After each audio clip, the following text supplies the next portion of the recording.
Hello. Good morning. How are you today? I'm good. I was just noticing that I'm like sweating a little. I feel like I get like hot flashes all the time. I It's don't that know. post-baby body. Your body is Yeah, probably still doing all kinds of hormonal things, right? I guess. It's definitely like a different body, as you all know, but um yeah, so I'm kind of like cold and then I just realized I was like, I'm sweating. I gotta take off my socks. Like all the things need to breathe. So, a little sweaty this morning. How Way are to you start the doing? day. Yeah. Well, Doing fine. I also like was listening to when I was feeding Volta, I was like, I had this urge to listen to like old school Mariah Carey. So maybe that's what's going on. It's Nice. like a sweaty Mariah Carey moment. It's like because she was singing like all these high notes. I'm like, whoa, we're really starting the day, aren't we? Anyway, That's one I way was to like, do after a it. while, I had to be like, we have to pause with Mariah for a second. Anyhow, how are you? How are you Well, both? we have a Christmas tree. You can see it behind me now. Oh, Yeah. We put it yay. up last Saturday. And, usually we wait till after Thanksgiving, but since Thanksgiving isn't a thing here, we're just going for it. Like we did this last year too. It's like in the middle of a pandemic, you need as much joy as possible.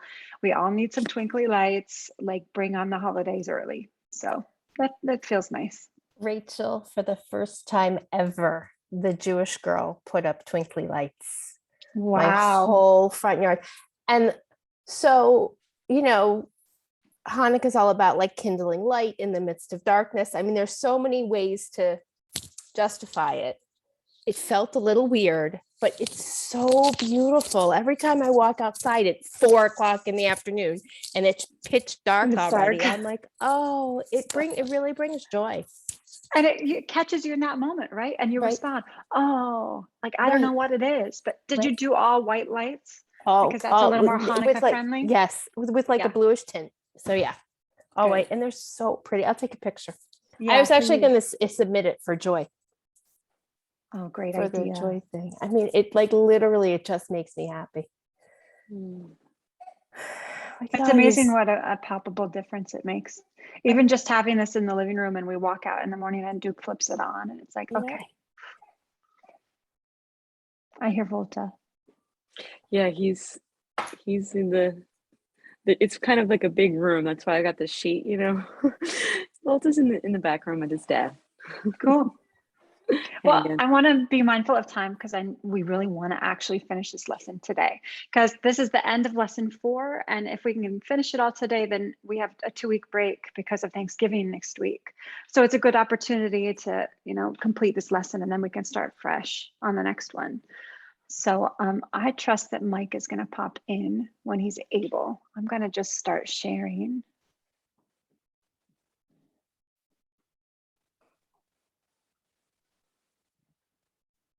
And here we are where we left off last week.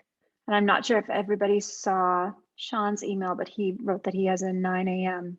appointment, so he can't be with us today. So jumping right in, as we wrap up this second full lesson, so lesson 3 and 4 were all about mindfulness of body. Now we talk about mindful eating.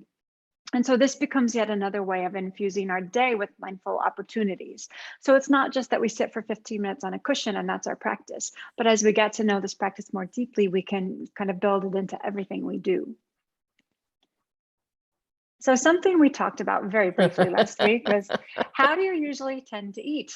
Maybe while like standing at the refrigerator at 11:30 p.m. when you've got a craving, while watching TV, reading on your phone, maybe even just listening to a podcast. Maybe you're driving, you're in the car en route somewhere. You have 3 kids who need to get to 3 different athletic practices and you have to grab dinner on the go and you're kind of shoveling it in the 5-minute window that you have. Do you eat quickly or hastily or unconsciously? I remember in those first few days of having a new baby, it was like, I got a 3-minute window. Let's shovel in the food while I can. And there are so many different reasons that we might eat quickly or hastily. Hungrily, maybe if you missed lunch or you didn't have time for much dinner last night, you're starving, and so you eat with that sort of real, almost desperate sort of sense of hunger. Do you eat when you're bored, when you're sad, when you're mad, when you're facing difficult emotions? Or like our friend here eating pizza while he's maybe at work for a startup on his computer. So those are some options. Do you all have any other thoughts or comments about how you usually eat? I eat Go ahead, Jess. Are you sure? I was just Yes. going to say, I definitely, when I read difficult emotions, like it'll be like toward the end of whatever it is that's happening that I'm eating. And I'm like, oh gosh, like it's definitely one of those things for me. And for me, I eat when I'm tired, which is like 3 o'clock every day. So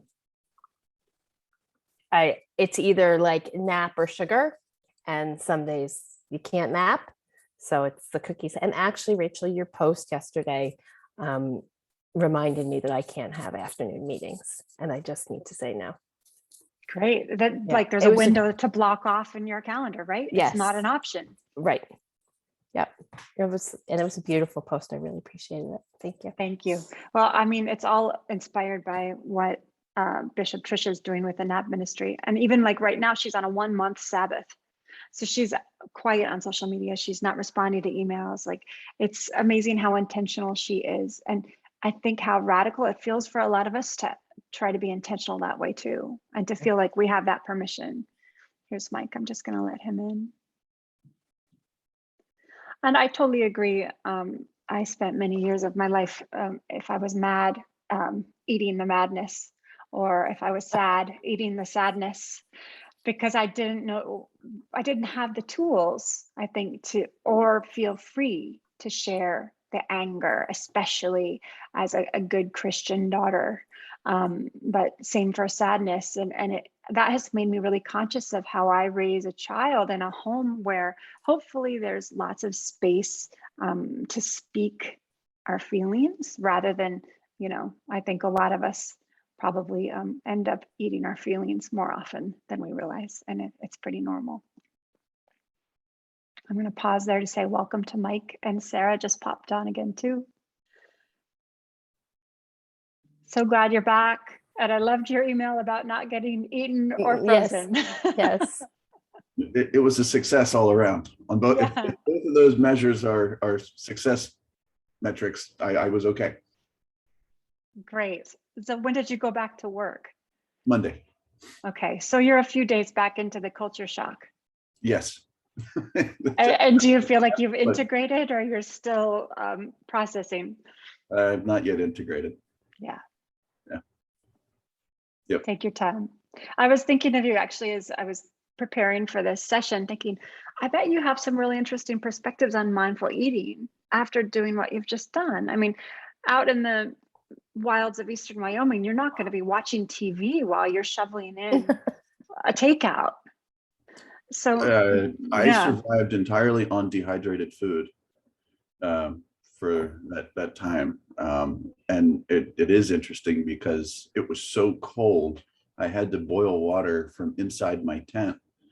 And that meant I couldn't use a chair. So you're sort of sitting cross-legged on the floor, trying to eat kind of as quickly as you can just to get through the experience. And it's, at the end of the day, it's just calories in, calories out. So, you're looking for the fattiest option that I had in my quote unquote pantry for most dinners. And your body just craved that fat. Wow. I can imagine. Yeah. What were you most excited to eat when you kind of came back to civilization, shall we speak?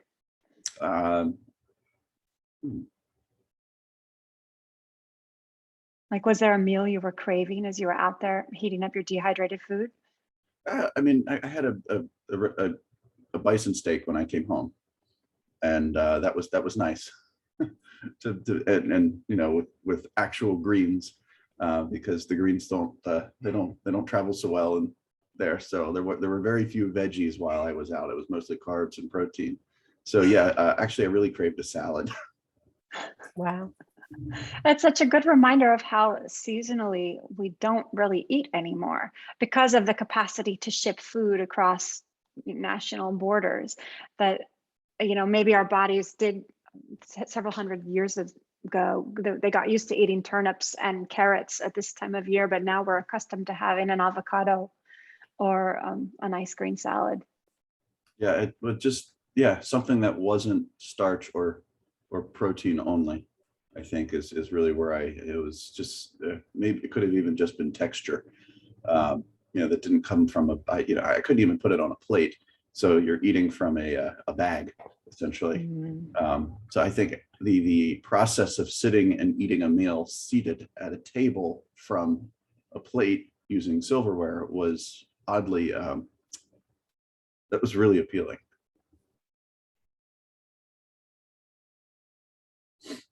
I can understand why.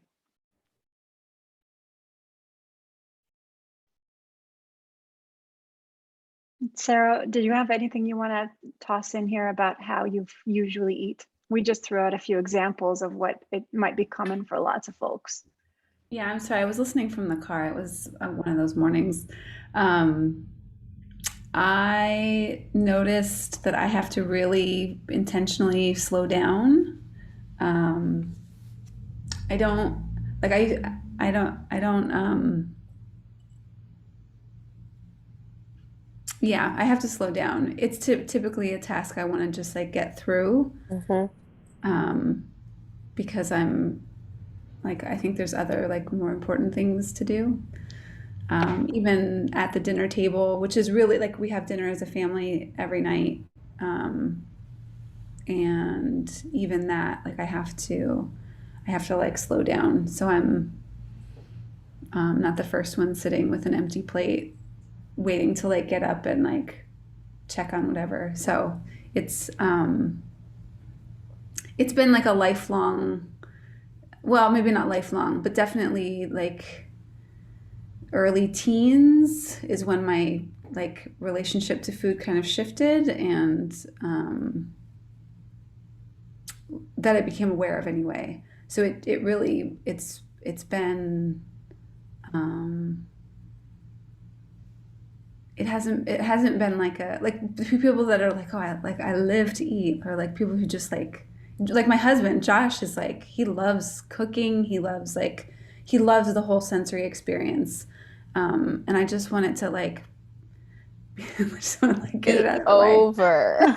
Yeah. Yeah. Which Yeah. is so interesting because that kind of parallels what Mike was saying about like just calories in, calories out. Like there's a lot of very utilitarian energy to that. Hmm.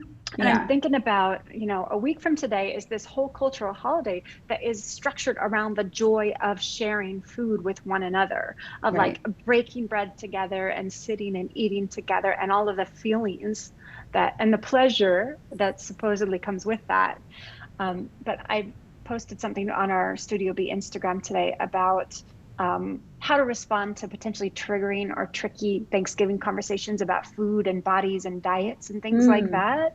And it's interesting that, we have this cultural sort of mythology that it is this joyful experience for everybody and we're eating delicious food and celebrating being together. But for a lot of people, there's not a lot of joy.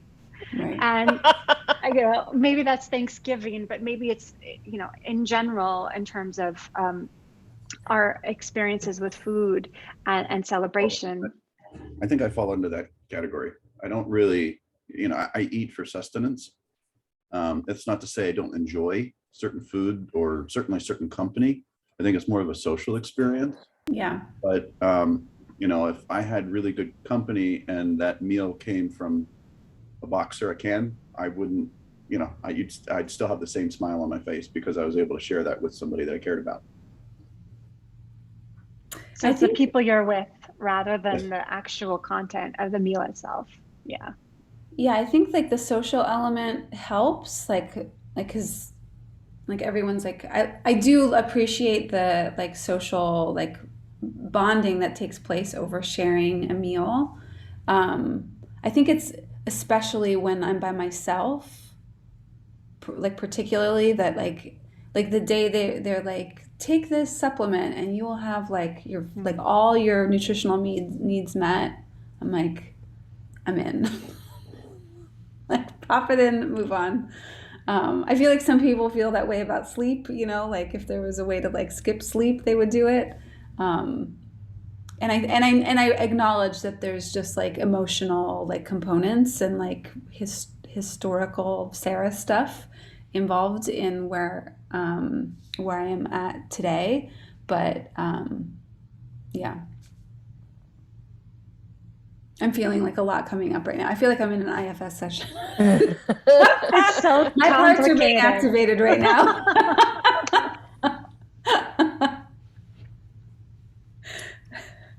So everybody in my family complains about Yom Kippur. If you have never experienced it, you fast starting like around 6 o'clock the night before to 6 o'clock the next night. And it's bookended by big meals, but in between, there's nothing. And it's so spacious. And it's especially as the mom, like you just don't have to deal with feeding yourself or feeding people for a full day. It's so delicious. Yeah. I've come to understand many of the Jewish traditions. My wife Jewish. I was not raised that way. So Yom Kippur is the one I tend to skip because there is no food. Oh, that's funny. Mike, I'll send you my blog from a couple years ago on Studio B about how mindfulness changed my relationship with Yom Kippur. Please do. Yeah. Please do. It's lovely. It's actually one of my favorite holidays. It is. It's a very beautiful holiday. Yeah. I will say that. But when it comes to the tradition side of it, though, I do tend to skip that one because it there's just no food. food.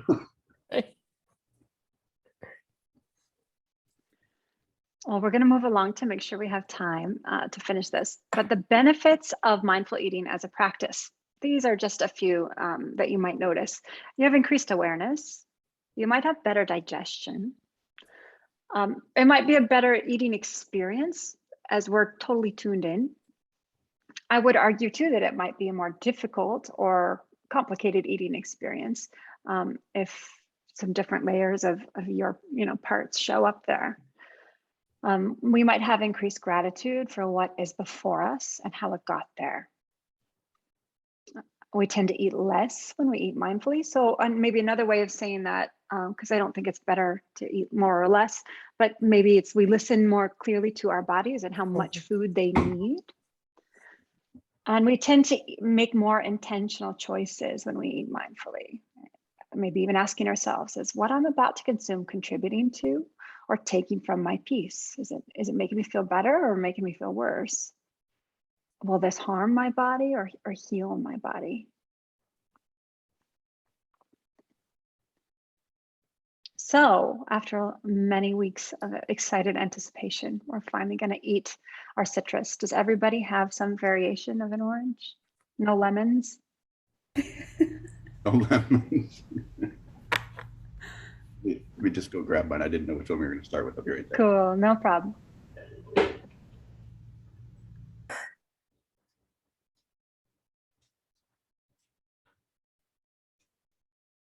Now I have to say, I was listening to this podcast. It's my favorite one, the Dirty Rotten Church Kids one. And they were talking about how annoyed they are by Thanksgiving and how colonial it is and how it's this big sort of cultural binge. And it was so refreshing to hear people say that out loud, because I have felt that way personally a lot, but I always feel a little bit like a bad yogi because I'm, kind of poo-pooing the gratitude holiday. But the gratitude piece, I mean, for sure, that should be every day of the year, right? But I appreciated hearing some folks express authentic, complicated opinions about Thanksgiving. Are any of you traveling? Oh, sorry, go ahead, Jess. Oh no, I was just gonna echo, like it's such a spiritual bypassy type of holiday. Because it's like, yes, I am grateful for being around family and I mean absolutely. And yet the foundation of the holiday is just it's not even, it didn't even happen. Like it wasn't like these groups came together and had, so it's just, it's almost like as a grown person, I'm trying to still believe in Santa or something, and not to shit on Santa, but like, do you know what I mean? It's like this is not true.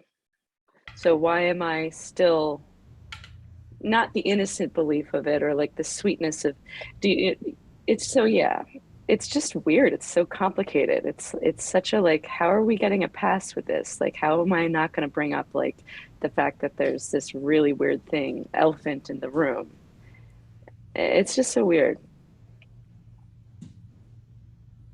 Sort of based in the practice of white people trying to make themselves feel better about the fact that our ancestors committed genocide. Yeah. I mean, it's complicated, yeah. And then that we say thank you for everything, and then the next day we go buy a bunch of cheap plastic shit when it's all on sale. The dichotomy there feels so sort of iconically American. I think you both hit that just right, like, right on the head. On the emotion that the holidays kind of elicit. It's like you're so thankful and you're with everybody, and then you go around and it's like 24 hours later, it just sort of goes out the window on all fronts. Mhm. Yeah, 24 hours later, you're watching football on the TV because you're sick of your aunt and uncle. So you're trying to avoid them by hiding in the den while everybody else is out shopping. I don't pay Yeah. for cable, but I might do that on the holidays this year. I don't know. They start on Thanksgiving now. Like some stores, it's like Thursday evening is when the big sales kick off and everything. The poor employees. Right. I But know. a bunch of them have Exactly. made Bad. a bunch of them have made the statement we're not going to be open on Thanksgiving. Yeah. So that's good. I feel terrible for the employees. Not only do they have to work, they have to then tolerate the consumers. Right. Mhm, Yeah. exactly. So our private school that my kids have gone to is a Methodist school with like 175-year tradition, and they always used to do for the pre-K students, so 4-year-olds, the Thanksgiving opera, and these little kids would get dressed up as Native Americans, with the Oh yeah, which like not even and the feathers and the right, headband. Yeah. right. Like, And my kids did it too, and sing about the mean old king, and I could probably sing the whole song for you. However, last year they're like, wait a second, this is a bad idea. So I'm really, really happy that they shifted away from that. that's great. Yeah, huge, especially for Northeast Pennsylvania. Mm-hmm. The year we moved here, Duke's teacher, he was 4. She asked me to come in and talk I about remember that. Thanksgiving and do like Pilgrim and Native American costumes. And I was like, I'm sorry, these are the reasons why I cannot do that. Boom, boom, boom, boom. Right. But I went in and I actually ended up talking about corn, all about corn and the land and the food and how that is the tradition, that we can celebrate. And it ended up, and then we did yoga, so it ended up being great. And it was such a great reminder that we can reclaim all of this stuff, and we don't have to continue to perpetuate the same myths that we were raised with 40 years ago. Did she ask you specifically because you were from the States? Yes, Oh, because okay. each parent, like the Japanese mom, came in and taught them how to make sushi and okay. gave them fish eyes to eat. I mean, cool stuff. But as the token American, I got the Thanksgiving duty. You were like, oh, you actually asked the wrong person. Yeah, genau. All right, let's eat an orange. I don't want to have to rush through eating our orange, which would totally defeat the purpose, right? So go ahead and just grab your orange and try to kind of eliminate any distractions and just focus all of your awareness on this experience. Start by holding the orange in your hand and just examine it. Look at this orange as though you've never seen an orange before. Look at the color of the orange.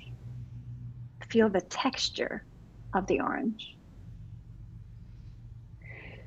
And then notice how the skin of the orange is filled with tiny little pinpricks and how that orange skin feels against your fingertips today.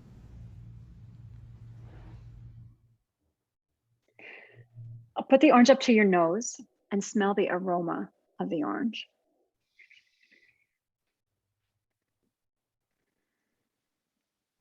And now put the orange up to your ear and shake it to hear if it makes a sound.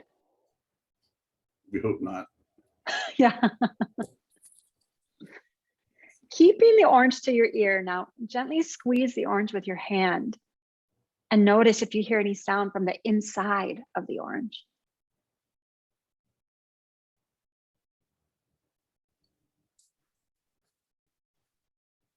Now we're going to begin to peel the orange.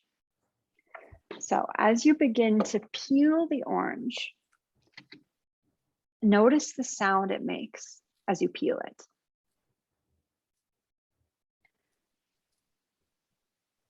And then maybe notice the aroma of that orange growing stronger as it's peeled. Noticing the quality of that peel as it begins to separate from the orange.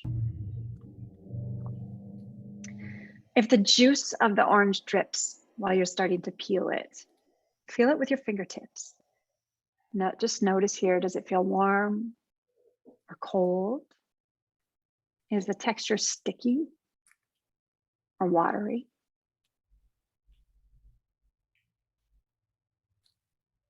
Taking your time to peel and just noticing the difference here between the skin, maybe that remains under your fingertips on the peel, and the contrast of what you might be feeling inside. Again, noticing if the aroma around you has changed. And now once you have the orange peeled, look really closely at it. See the difference in the color of the inside of the orange in contrast to the outside of the orange. Examine the white, really fibrous veins on that orange. And notice the divot, that little dent in the orange where the stem was once attached. When you're ready, as you break the orange open, notice the sound it makes as you pull it apart into sections. Maybe take just one section of the orange and look at it closely. Examine the contrast of the fibrous outer portion of the orange to the smoothness of that inner wedge portion.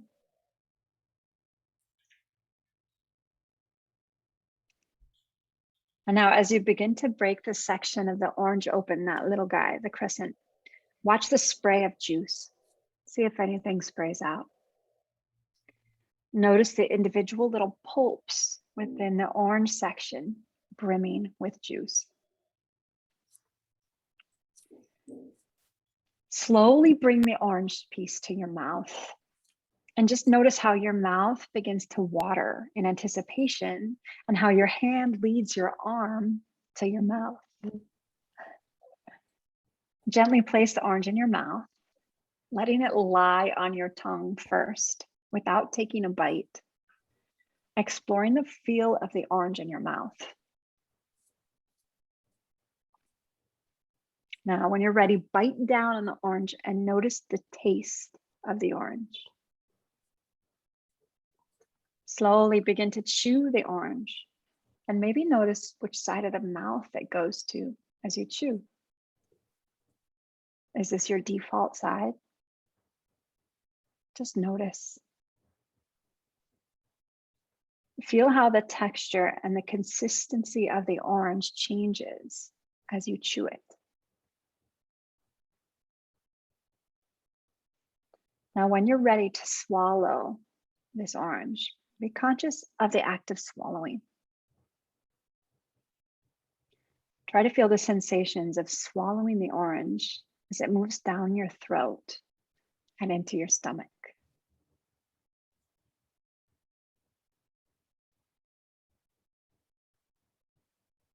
If you want to continue eating a few pieces, you can.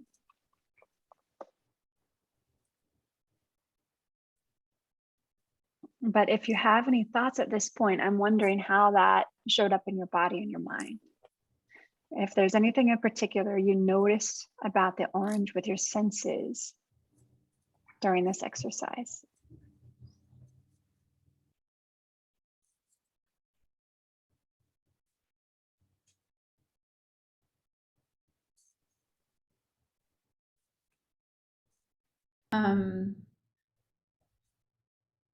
I loved to see, like I open oranges for Ezra, like a lot, and I do it quickly.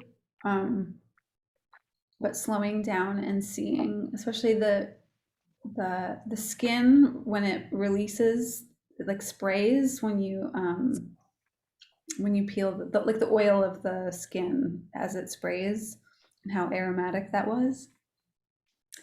I was like, oh, I don't ever notice that when I'm opening oranges for Ezzy.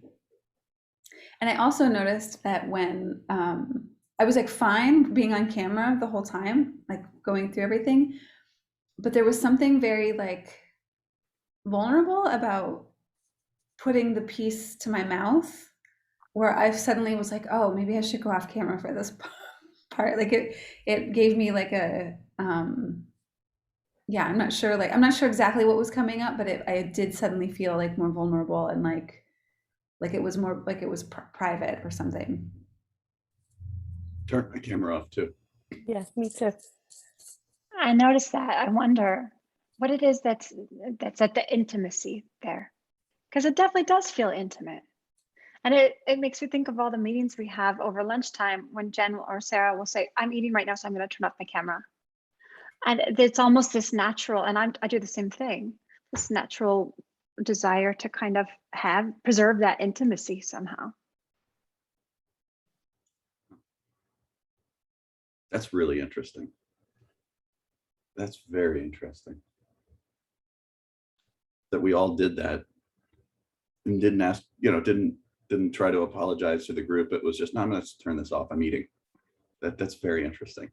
Well, and just to clarify, like I didn't turn So it it off, didn't but I turn had on. that urge like rise up pretty strongly, where I was like, oh. And everyone's involved in their own experience, so it's not like anyone's like watching, like, oh, it's like watch. I'm gonna watch you eat, but yeah, I did. It felt like Yeah, the only thumbnail that was up was Rachel speaking, so I couldn't see No, I anybody. think, I think, I still turned mine off. It's like, no. I could see the love that. moment, Paula, when you wanted to turn it off. And I was like, Paula's going to turn off her camera right now. And then Yep. you did. and then I did. It Yeah. felt really weird. Uh-huh. Mhm. I would not have thought about this. So I'm really happy that Sarah, you brought it in, because I actually at that point too, like when the orange came to my mouth, like I looked to see if anyone's cameras were on and if it was okay if mine was on. And you know what I mean? And it's so interesting because when I go on silent retreat, whenever like the mealtime comes and we're eating in complete silence, I'm always like struck by how intimate. I'm like, this is like so many things at once. It's eating is like incredibly sensual too. Like it's almost just like erotic, yeah. yeah. And so I think feelings of shame come up because of those things that I learned when I'm, and I'm not alone in this when we're really young. Like I'm honestly thinking about like how that might develop when we start to potty train our kids, like, taking something very natural, like standing or squatting, and then being like, no, let's go and sit on this structure that we've created to organize this for you. And the child is to be like, wait a second, what? and that, I can only imagine how that's like one of the doorways to shame. And eating too, just like it takes away that wild intuition, like the way that I feel like it's one of the ways that we quit being wild is like organizing our eating and organizing our private moments in that sense, and for good reason at times. I'm not saying like, everyone needs to start squatting, like, and we should rethink our way of like, do you know what I mean? But like, it's such like it's wild to eat. It's a It's wild so thing. primal. Like I like how you're saying wild, because it is. It's evolutionarily, it predates so much of what is human. I mean, when we're cave people, there we were eating, and so there is something that's fundamentally like so primal about it that One we've would, tried to organize, to use your word, yeah, Jess. yeah, that's a great point, because like what, like ancestrally, we would not have been eating mindfully. We, like we would have been eating in a hurry, I imagine, like to get it in, so nothing else took it from us, and um, so yeah, that intentional slowing feels really something. It feels really, Decadent. yeah, yeah. Yeah. Like I shouldn't be doing this, but I'm doing it. I find these kind of meditations, I get agitated and impatient, and Mm. I just want to eat the damn thing. Like, come on, guys, you know. And so to notice those feelings, it's interesting how bringing that much attention to it does. It's like it's laden with so many different levels um, of meaning, I guess, and emotion, more so than it usually would be. And so maybe there's an element of self-protection in some of the unconscious eating we do, or the semi-conscious Mm. eating we do, Mm. because we don't have to tap into that full presence that can sometimes feel erotic or intimate or, super organized. I also noticed that like uh, every bit of it was so vibrant, Mm. going that slow, and I was like, oh my God, like this is like the best dessert. Like my mind was like, this is the best dessert in the world. Why do I even, try to get the donut or whatever? Yeah. And then, so it quickly turns into greed. And then I'm like, Mm. I gotta eat all the orange right now. Like, it's like, it's maybe that's where the ancestor comes in and it's like, oh my God, hurry up, get this orange down. So Xavier, when I still lived in Denver, he was one and a half, and he went to a daycare center because I started school again. I went back to school, so I would drop him off at the daycare center, and they had these tables where it's like a big table, and there are seats built into the table, so the kids are like on the outside of the table. Have you seen this before? So around at snack time, they would like, just like take a handful of Cheerios or whatever the snack was for the kids, and they would just like drop a handful in front of each child. Um, but the kids would like freak out, and they would start like reaching and like grabbing and like just like scooping stuff toward them. So it was this chaotic thing. And to this day, and because it was a pattern I recognized in Xavier, and I finally like connected the dots. Like this poor child is like fighting for his food at snack time, and they would, so when it came time for meals, he was always like really like aware of if he was getting the same amount, if he was getting like his fair share, he would eat really quickly. He would be the kid that would like take a little more than he was like supposed to. So yeah, it's like it's amazing what, and had I not like showed up early on a random day to pick him up and like witnessed it, I would have never understood like where this, like, because I was like, oh my God, I have this like ravenous, like selfish child who just wants to like steal food. And like, no, he's like learned that you have to eat fast and like eat as much as you can because you don't know how much there's going to be. I should do this exercise with him. He'd go out of his mind, the poor kid. Jessica has a beautiful meditation on the platform on eating an orange. Oh, wonderful. You don't need to import Rachel to do it. We should have had you lead this, Jess. Oh no, I mean, you led it beautifully. Yeah, I really love to, it's interesting because I'm listening to Sarah, what you're saying. It's so like, what an interesting exercise, because I'm trying to think of their motivation. Like, was it because ease and convenience for the facility, you know, teachers, or were they trying to talk about sharing, or how we're part of a big, yeah, or Yeah. it sounds like it was more the former, but Mhm. it's because there could be something when we learn when we're really young. Like, I love about this meditation that, like, uh, you know, just noticing like that the orange didn't just appear here, like it comes from someplace. Mhm. So it starts to, like, you know, like Rachel, you were saying, like, you shared about corn, you know, and how much we can actually learn from how deeply connected we are and how much we rely on one another for our happiness and well-being. So that's one of the things that I think I forget the most about eating, is that connection piece. That I think maybe that might be my motivation to start mindfully eating again, because when I think about, like, oh yeah, I should do this more often, just so I can have more of a sensory, sometimes I fall short of, it doesn't make me do it as much. But if I think about, like, oh well, maybe this will get me in the practice of recognizing, oh yes, like what I'm doing and saying matters, and how folks are, I don't know, the connection piece a little bit. There's such an ethical quality to food. Mhm.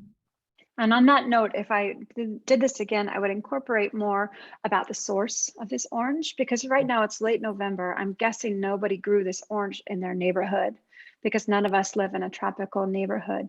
So to tie in more about where this guy came from and the many hands that were involved in getting it from there to here, that's a practice we'll do sometimes at the dinner table. We'll just talk about, like, okay, whose hands helped to get these beans to the table and that potato, and there's the, you know, the person who planted them and the person who harvested them and the person who put them on a truck, and then the person at the shop. And when you do it that way, it's a nice way just to, like, build in that interdependent sort of connection that is as much a part of how this tastes as the actual, you know, chemical makeup of the orange itself.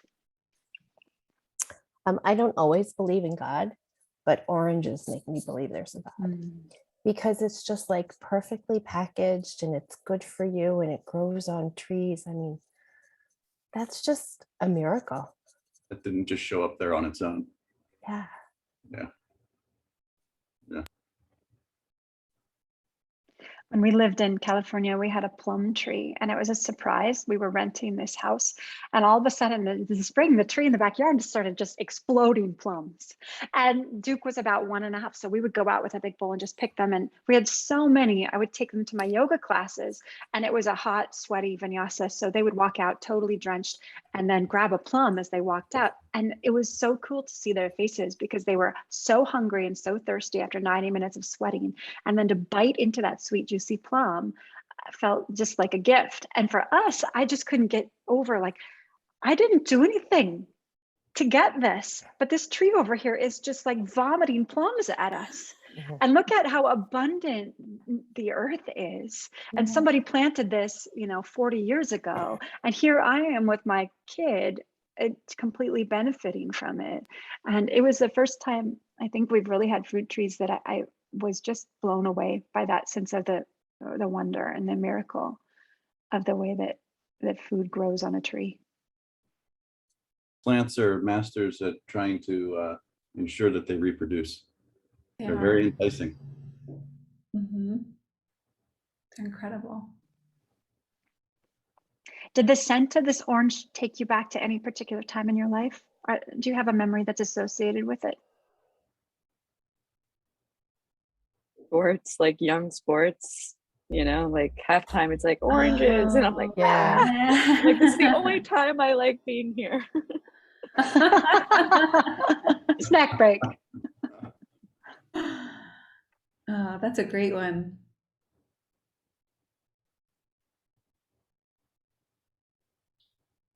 Well, I think we have just enough time to do the chocolate. So let's keep moving. So grab your chocolate. This came in the mail. I was like, no way. What is it? Is it a It's bar? Dove chocolate. It's 2 little pieces Oh, of Dove chocolate. perfect. Okay. These sessions go by way too fast. They I go by know. so fast. I know. Today we have this, and then we have a really lovely meditation for honoring the body as a teacher. And I have a feeling we'll probably end up doing that after Thanksgiving, but for now we'll enjoy the chocolate meditation. One teacher I'll mention briefly, if you're interested on food and emotions and practices like a mindful chocolate eating, is Janine Roth. Her name is spelled Geneen, Roth, and she's written a ton about emotional eating and has a book called Women, Food, and God, and just does a lot of wonderful work helping people to make sense of their relationships with food through practices like eating a tiny bit of chocolate. So definitely check her out if you have some reading time over the next few weeks. So let's start by just, again, trying to kind of keep quiet and bring all your awareness or your attention to the chocolate that we're going to eat right now. Approaching this with an open mind and really gentle curiosity. So pick up your chocolate and maybe first of all, just notice how it feels in your hands. Is it light? Is it heavy? Is it wrapped? Is it not wrapped?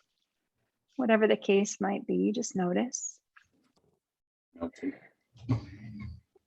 And place it in the palm of your hand and take a minute to just notice the colors and the shapes on the package if it's wrapped, or on the bar itself if it's not. Really feeling the weight of it in your hand. Pretend like you're an alien and you just landed on Earth and you've never seen a chocolate bar before. Examine it closely. You can turn it upside down if you want. Looking at the sides, the angles, the shapes, the reflections. Touch the packaging here with your fingers and feel the texture. Paying attention to any particular sound that the wrapper might make. Notice any colors on the wrapper. Looking at the different sides and noticing the way that the light reflects off the package, maybe any shadows. If your mind starts to wander here and think about other things, that's okay too, as always. Just notice the thoughts and bring your attention back to the chocolate. Now begin to slowly open the wrapper. Listen for the sounds of the wrapper tearing. If you don't have a wrapper, you can listen to mine. Notice the movement of your hand, your fingers, and your arm muscles as you open the chocolate. You may hear other sounds or other noises in the room. Notice those sounds and bring your attention back to the chocolate. I will say that a bar wrapped like this immediately makes me think of Willy Wonka and the Chocolate Factory. I've got a golden ticket. So raise the chocolate to your nose and smell the chocolate. Slowly breathe in several times and focus on the different smells. Think of yourself like you're tasting wine. What are the hints or the reflections that might come up? Does smelling the chocolate trigger anything else in your body? Just notice. If it's starting to get melty in your hands, notice that too. Just noticing the texture and the quality of the bar itself. Is your mouth watering? Notice if you're having any thoughts like, hurry up and let me eat this chocolate, or why it's taking so long. If those kinds of thoughts come up, just notice them and bring your attention back to smelling the chocolate.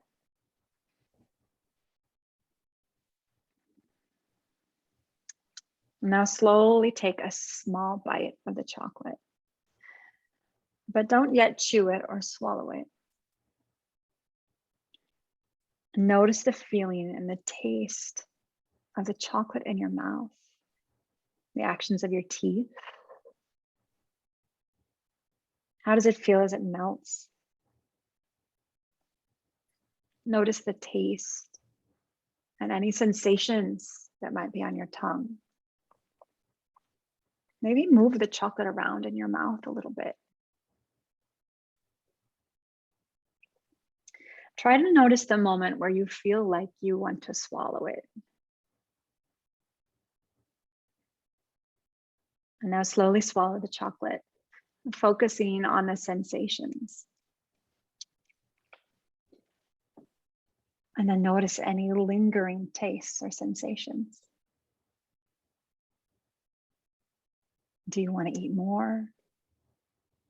Was that enough? Just notice whatever might be coming up here.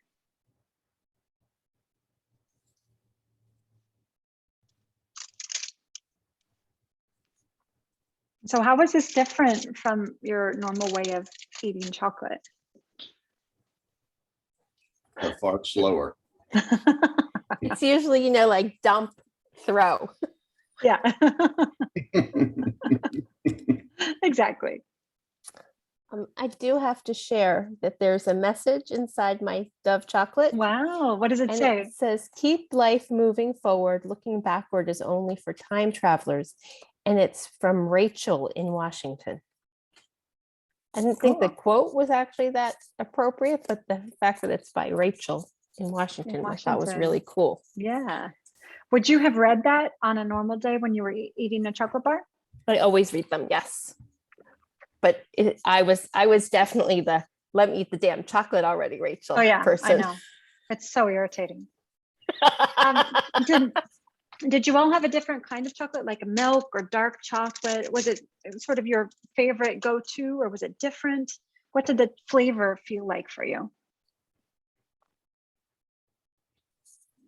The one I picked is has a collagen protein mixed into it. And so- Ooh, fancy. Fancy. yeah, and it's coconut flaked. So there was a lot going on there from a texture perspective. Does it taste good with the collagen? I don't really notice any difference. Okay. It just tastes like dark chocolate, sugar, and coconut.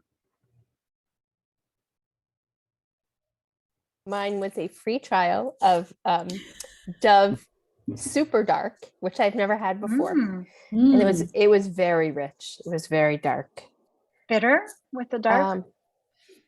Not as sweet as I'm used to, but still very delicious. And it was the 70%. There was also the 80% dark, which I didn't eat this time. I'll try it for my next mindful eating chocolate exercise.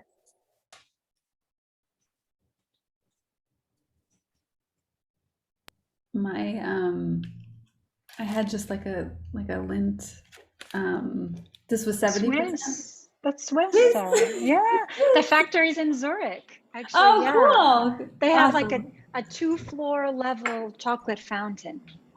Cool. Yeah. Sorry to interrupt though. You were saying That's Lindt. okay. No, that's okay. I would typically buy like I would buy something like this, but I would typically buy like the 80 or 85. Like I like it really, really dark, so it's almost like bitter. So this was a little sweeter, and I was trying to just kind of like explore the flavors.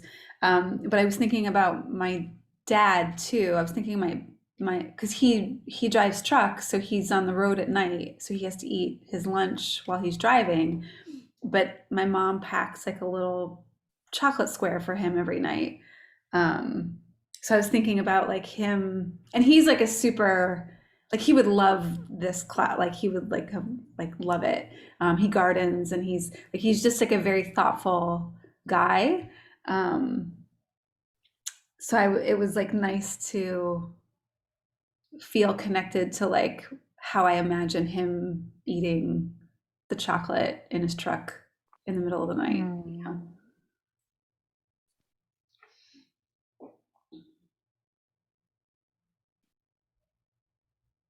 That's so sweet to hear. Um, I had a really nice chocolate, this Brooklyn place called Mast, and it was like a coffee.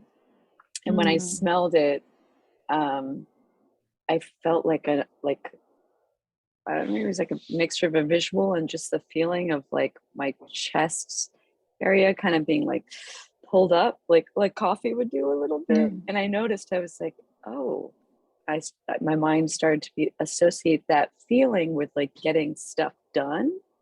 So I Mm. started to plan. I noticed the mind starting to plan. And I was like, oh, how interesting. Like this ritual of drinking coffee that I like to create.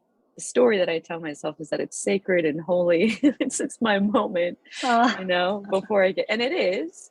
And I'm kind of associating it with, no, you need this so you can get stuff done. And I just didn't realize that that aroma that I love actually gives me just a low grade of anxiety. Maybe. Um, so it was a little interesting there because now I'm like, well, I don't want to stop having coffee. So how am I going to be? How am I going to? How will this relationship go with this anxiety that's happening? Because I don't, you know, I don't know if the answer is like remove this. But it's just now now I'm aware of like, oh, this is a relationship to coffee that I might want to hang out with a little bit. have you all seen that meme? It says like, if you cut out your daily coffee, you can succeed in cutting out 85% of your joy, or something like that. It's phrased in a more charming way, but it's so true. Like I think for many of us, that sensation of sitting down with a hot cup of coffee, it feels like a full-bodied experience, emotionally and physically. On a personal note, I had to cut out coffee about 2 months ago. And I had cut out coffee when I was pregnant and nursing. So it was about 3 years of no coffee. And then I remember the first time I drank it again, I felt like Superwoman. So I've been drinking it again, of course, for the last few years. And I'm about 2 months now, not on coffee. And I had gotten down to, I had 2 cups in the morning first thing. And we have this fancy Swiss coffee machine that's amazing, and it, grinds it for you. And I felt so different in terms of anxiety, Jess. Not to rain on the coffee parade, but I went from feeling like I was in drive all the time to feeling like I was in neutral. And in a good way. It was like a palpable difference in my body and mind, especially in terms of anxiety around certain things in my life that were out of my control. Like it has been transformative. So I say that to say maybe flirt with seeing what happens if you take it out. That said, you have a 1-year-old baby, so this is maybe not the time to get rid of coffee. But Right. I was really surprised by how different my whole being felt. Yeah. Mike, were you drinking coffee while you were out the last 2 weeks? Oh, yes. You took it with you? Like Yeah, I instant have, coffee? yeah, it's like a instant powder, Okay. which was less desirable. And then I found, I think it's Counterculture makes a tea bag version that you can steep. Mhm. And that was actually just as good as fresh brewed, fresh ground coffee from the fancy machine. Wow. Nice. That's impressive. So Yeah, Rachel, I've like stopped drinking coffee several times, like either switched to decaf or just stopped drinking it altogether. And I don't know if anyone has had the same experience, but you really do go through like a withdrawal period, Yeah. and you feel so terrible. You're just like, this can't be good. Like whatever makes me feel this way, like when my body's like, hey, I need that again. Like if I feel this terrible, I'm like, oh, maybe I really shouldn't be drinking any coffee if this is how I feel when I'm trying to like even wean myself down, you know? It's yeah, your body really argues. But then there's the intangible stuff that is joy, and it's the emotional pleasure that comes with it. Mm-hmm. And the physical I- pleasure. It feels Yeah. good to have that 8 o'clock in the morning cup of coffee and you're like ready to crank shit out, Oh yeah. right? Yeah, and it's like, I have like a pretty chill relationship. Like I will sometimes I feel wasteful because I'll stop. And it's very much post baby now. Like I'm like, I certainly can't finish this. Like there's no way I can finish this cup of coffee because I'll pass out right now. So I actually don't. But yeah, it's just this opens up a beautiful conversation to just like there are some like interesting properties that come from the earth, like be it the orange that we're like in one awe of, or like coffee. And like, of course the science now is now doing a lot more research with psychedelics, and we'll see our whole field is, we're going to be doing retreats with that. So it's like, it's interesting to see how there are, because I feel like sometimes some coffees like, oh, my mind is like expand, like I like Mm. it's almost like like a really like not a trip, but it's there's properties going on, like it opens up stuff. And so part of me is like, this is my party thing because I got rid of a lot of other stuff. Exactly. But it's still the relationship to it, because I think today was a nice little reminder of like, oh, I wonder if there's like a little bit of like a habit that I could kind of like, if I'm associating this with like getting stuff done, then I'm not really actually like, it's not living the story, which is, this is my time, and this is where I get to have some extracurricular thought and feeling. No, it's kind of like, oh no, this is just like getting me to do all of those emails. Yeah. Not as fun. So it's a little reminder, but the practices work because I'm not super judgmental right now. I'm like, it's like I'm just noticing it. Great. It makes me think of the interview that Dan Harris did with Michael Pollan. Have you listened to that one yet? That's a really good one if you guys want homework for the next 2 weeks. It's a fairly recent interview on his podcast, and he talks to Michael Pollan about his new book. That's all, he's continuing to do a lot of work with plants and plant medicines and how to change your mind. So he looks at psychedelics and he looks at caffeine, and I can't remember what the third one is, but caffeine in a positive light too. So it's a really interesting listen, and he's doing cool work. What was the name of that again, Rachel? It's a podcast with Dan Harris called 10% Happier. Yep. And if you just Google 10% Happier and Michael Pollan, his last name is Pollan. I think the interview was, probably the last 3 or 4 months. Mike, have But you he's- read any of Michael Pollan stuff? I have not. I think you'd love him. Yeah, Cool. he's doing really cool work lately, Yeah, especially. he's good. And the cool thing is, even as he writes about a lot of different topics, they're all related to plants. When you kind of look at the foundation of his academic curiosity. So it's worth checking out. All right, so we got through 2 meditations, which is great. We can honor our bodies as teachers when we come back after, and actually it's December 2nd. Oh, yeah. So I wish you a lovely and complicated Thanksgiving in the best of ways. Hopefully with equal parts joy and satiation and relaxation. Oh. Thanks, Rachel. All right. Yes, Thanks thank to you Rachel. all. Everyone. Good to see you all. Enjoy your day and enjoy the Thank rest of your you. chocolate if you didn't get to finish it. Bye. Bye. Take care.